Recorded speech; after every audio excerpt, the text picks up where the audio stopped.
Redistribution des cartes dans le centre-ville de Bordeaux pour le marché du livre. Des librairies nouvelles ouvrent, une autre va fermer. Ces mouvements illustrent à la fois de nouveaux modes culturels et aussi des impératifs économiques. On s'oriente rapidement en effet vers une concentration avec la FNAC qui a amorcé ce mouvement ces dernières années et Mola qui vient encore de s'agrandir. Vous trouvez ça dans toutes les villes de France. C'est un phénomène qui a commencé à se dessiner dans les années 73-75 et qui se poursuit dans les villes européennes aussi. À New York maintenant, vous avez deux grandes chaînes de librairies et donc Dalton qui a ouvert un grand magasin à New York et puis il y a Rizzoli qui appartient au groupe suisse La Minière. Vous voyez, on a des phénomènes de concentration qui atteignent le domaine culturel comme ils ont atteint avant la grande distribution. Nous assistons depuis quelque temps à un combat des chefs.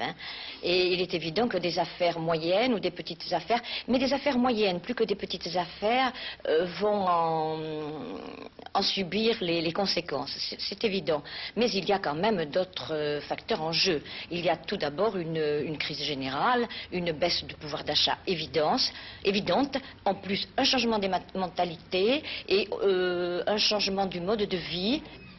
Crise du pouvoir d'achat ou changement de mentalité, toujours est-il que les librairies générales de taille moyenne ont du mal à survivre. Italique va fermer sur le cours Clémenceau pour laisser la place à une librairie spécialisée dans la gestion des entreprises, un signe des temps et aussi une tendance confirmée, la spécialisation pourrait payer à l'avenir.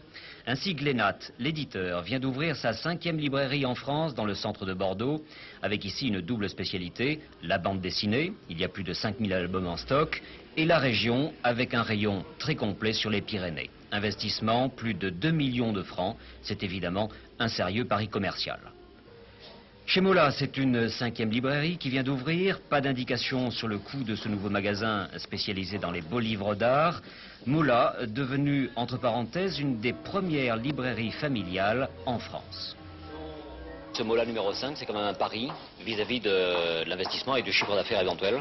C'était un pari, mais un pari très très calculé parce qu'on savait déjà ce qu'on vendait au 15, qu'on n'avait pas assez de place et on sait très bien que quand on offre, les livres sont superbes, les rayons sont très bien faits, il y a un confort qui est de choix pour les clients qui est vraiment, je crois, important.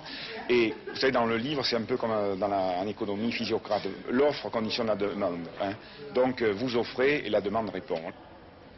Enfin à signaler, toujours dans le cœur de Bordeaux, la librairie du musée d'Aquitaine, avec laquelle il faudra compter. Une librairie spécialisée, elle aussi, avec tout le fonds régional, les publications des musées de France et des sociétés savantes, avec en plus des animations culturelles. Un nouveau PLB, paysage de la librairie bordelaise, est donc en train de se dessiner.